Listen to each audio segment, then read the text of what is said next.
Assalamualaikum warahmatullahi wabarakatuh. Perkenalkan, nama saya Fauzan Mudarisdiana dari Teknik Industri Kimia kelas B dengan NIM 3333210054. Di sini saya akan membahas tentang kesetimbangan kimia.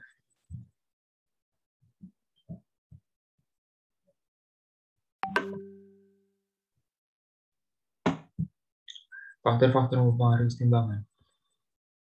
Jika memang reaksi sudah ada dalam keadaan setimbang, bisa kesetimbangan terganggu? Jawabannya bisa. Henry Wesley Cavalier mengatakan, bila terhadap suatu kesetimbangan dilakukan suatu tindakan atau aksi, maka sistem itu akan mengadakan reaksi yang cenderung mengurangi pengaruh aksi tersebut. Caranya dia bisa bergeser ke kiri, yaitu arah reaktan, atau geser ke kanan, itu arah produk. Apa saja faktor-faktor mempengaruhi pergeseran kesetimbangan? Yang pertama ada volume. Jika volume ditambahkan, maka kesetimbangan akan bergeser ke arah reaksi yang memiliki koefisien lebih besar. Sebaliknya, jika volume dikurangi, maka pergeseran kesetimbangan akan bergeser ke arah reaksi yang memiliki jumlah koefisien lebih kecil. Contoh, reaksi nitrogen atau N2 dan hidrogen atau H2 membentuk amonia atau NH3. Jika volume ditambahkan, maka pergeseran kesetimbangan akan bergeser ke arah reaksi yang memiliki jumlah koefisien lebih besar. Kita hitung ya koefisien reaksinya. Jumlah koefisien reaksi kiri. N2 koefisien 1 plus H2 koefisiennya 3. Jadi N2 plus H2 sama dengan 4. Koefisien kanan, NH3 koefisiennya 2. Koefisien reaksi kiri sama dengan 4, koefisien reaksi kanan sama dengan 2. Maka koefisien reaksi kiri lebih besar daripada koefisien reaksi kanan. Maka kesetimbangan akan bergeser ke kiri.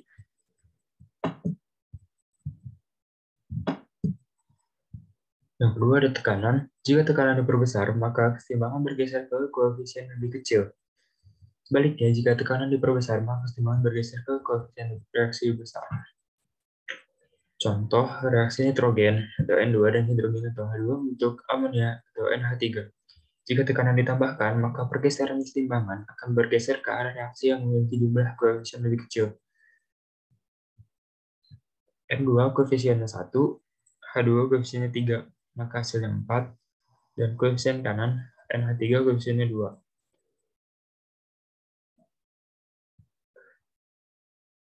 Koefisien reaksi kiri sama dengan 4, koefisien reaksi kanan sama dengan 2.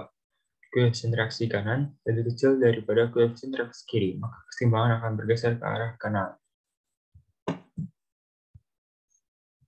Jika suhu dinaikkan, maka kesetimbangan akan bergeser ke arah pembentukan senyawa-senyawa yang menyerap endotherm. Ciri-ciri reaksinya adalah harga delta H-nya positif. Delta H adalah harga perubahan panas atau kalor.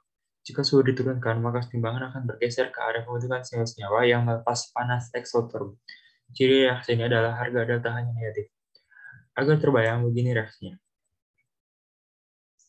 N2 plus 3H2 menghasilkan 2NH3, delta H sama dengan negatif 90 Kj. Reaksi pembentukan NH3 adalah eksotherm karena delta H-nya negatif. Kebalikan dari reaksi eksotherm adalah endotherm. Jika reaksi pembentukan NH3 adalah eksotherm, maka reaksi N2 dan H2 adalah endotherm. Maka jika suhu dinaikkan, reaksi akan bergeser ke arah N2 dan H2 karena mereka endotherm. Yang terakhir ada konsentrasi. Jika konsentrasi unsur atau senyawa di salah satu ruas ditambah, maka kesetimbangan akan bergeser ke arah yang berlawanan. Misalnya N2 plus 3H2 menghasilkan 2NH3. Jika N2 atau H2 ditambah, maka kesetimbangan akan bergeser ke arah NH3 kanan atau produk. Sebaliknya jika NH3 ditambah, maka kesetimbangan akan bergeser ke arah N2 atau H2 reaktan atau kiri. N2 plus 3H2 menghasilkan 2NH3. Jika konsentrasi unsur atau senyawa di salah satu ruas dikurangi, maka kesetimbangan akan bergeser ke arah dirinya sendiri. Misalnya N2 atau H2 kita kurangi, maka kesetimbangan akan bergeser ke arah N2 dan H2 atau kiri.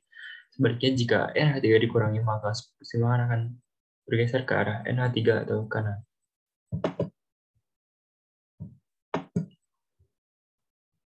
Menentukan tetapan kesetimbangan tekanan atau Kp.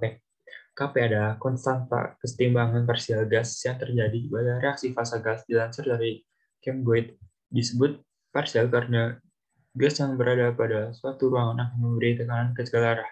Tekanan ini disebut tekanan parsial. Untuk lebih memahami misalnya soal konstansi timbangan parsial gas, simak soal pembahasan soal di bawah ini.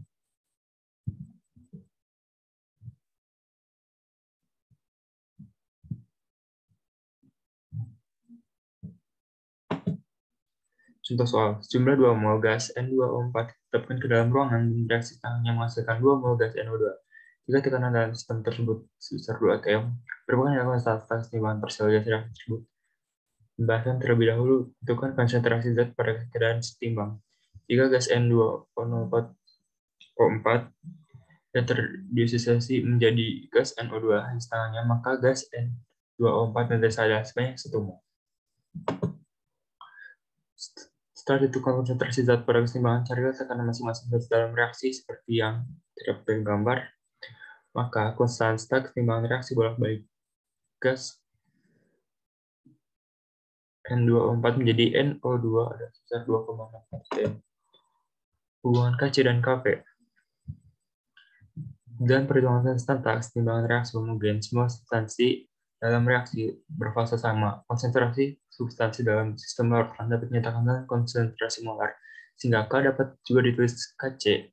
Untuk reaksi homogen dalam fase gas, konsentrasi substansi dalam wujud gas dapat dinyatakan sebagai tekanan parsial atau tekanan parsial substansi dan simbol konstanta keseimbangannya menjadi Kp. Sebagai contoh, hukum keseimbangan kimia untuk reaksi berikut ditulis dalam dua bentuk. N2 plus 3H menghasilkan N2H3. Kc NH3